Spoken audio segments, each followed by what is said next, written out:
Bengal blog চ্যানেলে সবাইকে স্বাগতম। আশা করছি সবাই ভালো আছেন। আজকে আমরা এমন একটি প্রাকৃতিক উপায় সম্পর্কে জানাবো যা আপনার পা ফাটার সমস্যা থেকে মুক্তি দিতে সাহায্য করবে। আর তা হলো রসুন। হ্যাঁ, আপনি ঠিক শুনেছেন।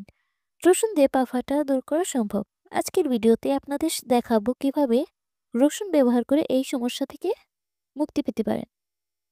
পা ফাটা একটা খুব সাধারণ সমস্যা, বিশেষত শীতকালে যখন ত্বক শুষ্ক হয়ে যায় এবং মোজা পরে রাখা হয় দীর্ঘ সময়। কিন্তু রসুনের আছে অসাধারণ অ্যান্টিব্যাকটেরিয়াল এবং অ্যান্টিফাঙ্গাল গুণ, যা পায়ের ত্বককে সুরক্ষা দিতে সহায়তা করে এবং পা ফাটার জায়গা দ্রুত সারিয়ে তোলে।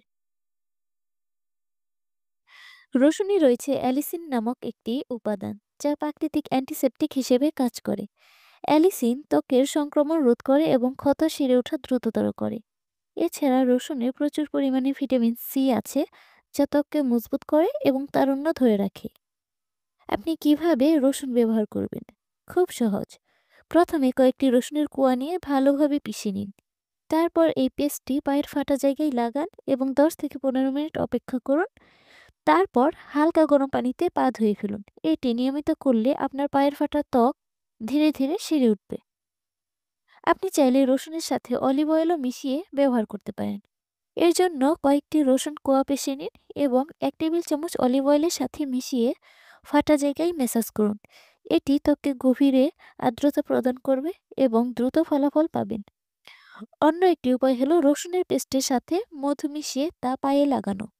মধু ত্বককে নরম ও মসৃণ করে এবং রসুনের সঙ্গে যদি এই মধু মিশিয়ে লাগানো হয় তাহলে আপনার পা দ্রুততর পা ফাটা দূর হয়ে যাবে এবং সুন্দর হবে।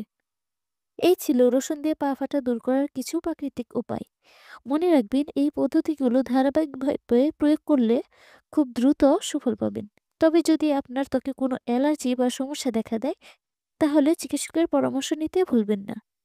এখনই চেষ্টা করে দেখুন এবং আপনার অভিজ্ঞতা কমেন্টে শেয়ার করুন। যদি ভিডিওটি ভালো লাগে তবে লাইক এবং সাবস্ক্রাইব করতে ভুলবেন না। পরবর্তী ভিডিওতে আবার দেখা হবে। ততদিন ভালো থাকবেন। ধন্যবাদ সবাইকে।